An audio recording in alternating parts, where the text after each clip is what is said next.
What's going on, family? It's your backyard gardener. I am in the garden today. Actually, I'm not in my backyard garden. I'm in my orchard today. Guys, the things that's going on over here is nothing short but of amazing. The trees are doing really well. The growth on them is just beyond my expectation. And even my 1-year-old trees trying to give me a little fruit. But I got to show you what's going on, because you're going to be amazed at these elderberries and my blackberries and how great they're doing. Guys, the blackberries. The blackberries are doing their thing. We are in the middle of July. We have been eating blackberries since the middle of June, and they're still producing. We've picked about 2 5-gallon buckets of blackberries already. This initially was 2 plants, and then a couple of them touched down and rooted into more plants. But I'm telling you, if you love blackberries the way I like blackberries, get you the Navajo blackberry bush, or get you the Primark Freedom. See if it's good for your area first. I'm in 6B, Michigan, and they do wonderful here every year. These blackberries do not disappoint. I'm gonna have my grandson grab one and give you a close-up look. Grab me that big blackberry over there. When I tell you big, they're big. Look at that.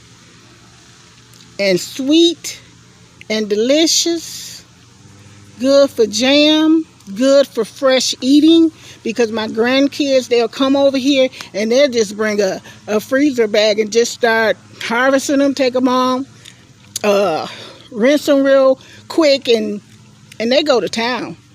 I think some of my little grandboys, because you know them boys something different, they just blow them off and eat them, and that's good too. But the blackberries are doing its thing. We got some ready to be picked. As soon as I do this video, they'll probably be over here picking them. And then we have some that'll be ready tomorrow, and some that'll be ready the next day. These is an easy plant. I got it on a cattle panel with 2 2x2 posts. That's about 5 feet tall posts, knocked down in the ground, and I got them in a center block bed. And a lot of people was like, well, I don't really want to deal with blackberries because they're kind of invasive and they'll grow all over the place. Put them in a center block bed. I haven't had any grow all over the place. I had a few of them to lean over and touch down. You got to catch them, and if they touch down, dig it up, and you got a whole nother plant. And disconnect it from the mother plant. You got a whole nother clone of a plant. So these blackberries, again, don't sleep on the blackberries. They're good. Can they be grown in pots? Yes, they can. They're more productive in the ground, but they can be grown in pots, because I have one in my backyard garden that is in the pot.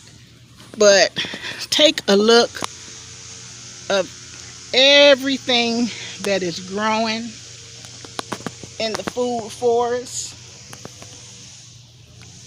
and it's actually becoming more of an orchard for me, because I'm taking out certain things.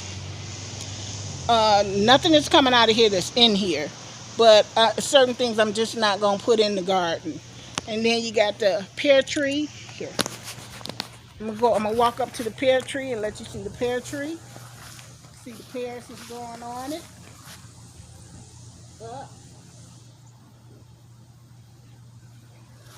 So yeah, everything is coming along really well in the backyard. Not the backyard garden, but the orchard.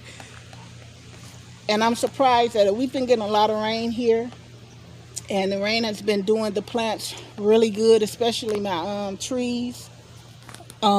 But for some of my annuals, I had to kind of watch it a little bit because I didn't want to get that blight and powdery mildew Thank God I didn't get it.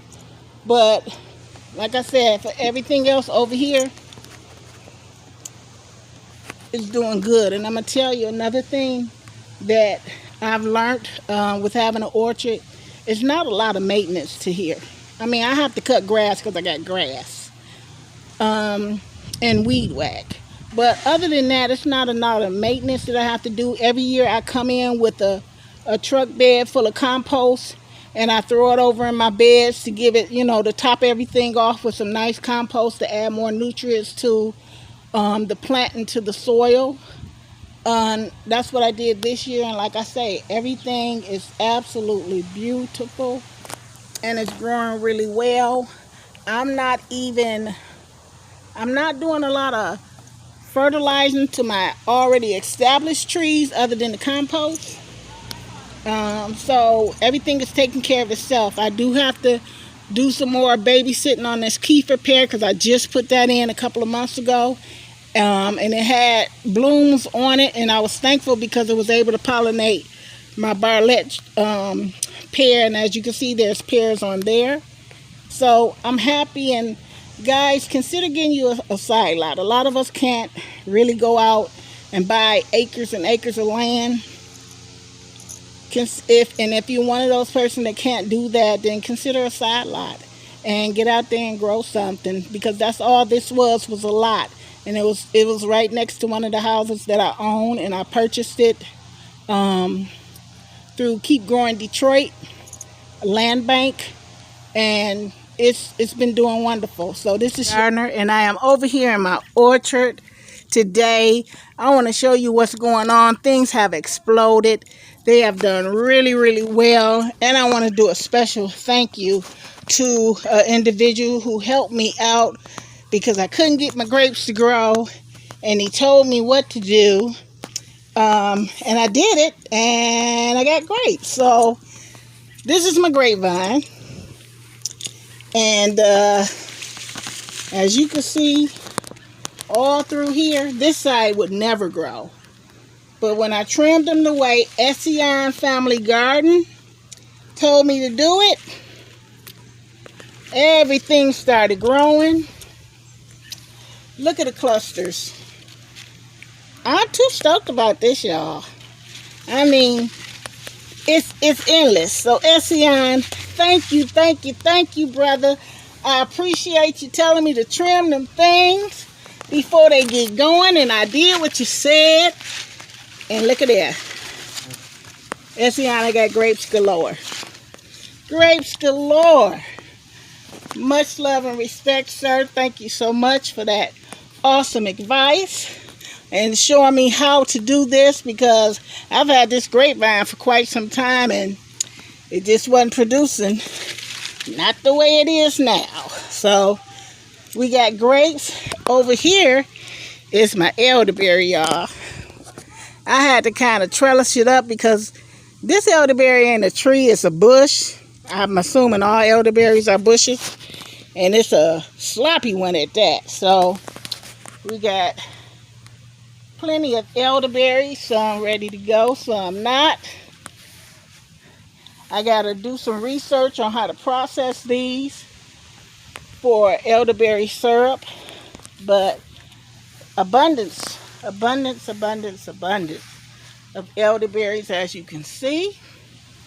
Now over here, endless amount of raspberries. The season is over for them.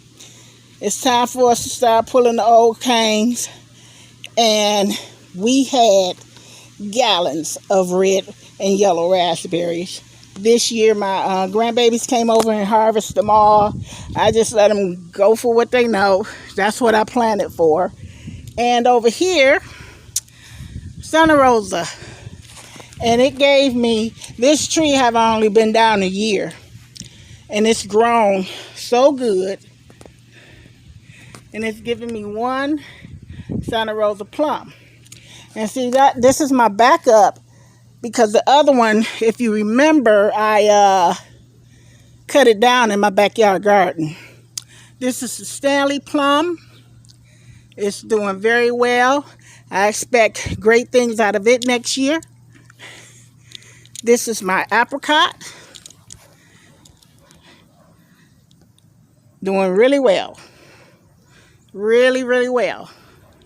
Comfrey, I done cut it about 6 times this season. Guys, do your research on some comfrey. Not just good for your garden and your soil, but it's good for your health. This one right here is my apple tree. It didn't do as well. Well, actually it did do good, but they're not ready. And they're kind of small. And they're blighted because I didn't spray my trees this year. Because I wasn't really expecting much. That wasn't the goal. That's that kefir pear that I bought to help pollinate my Barlett pear.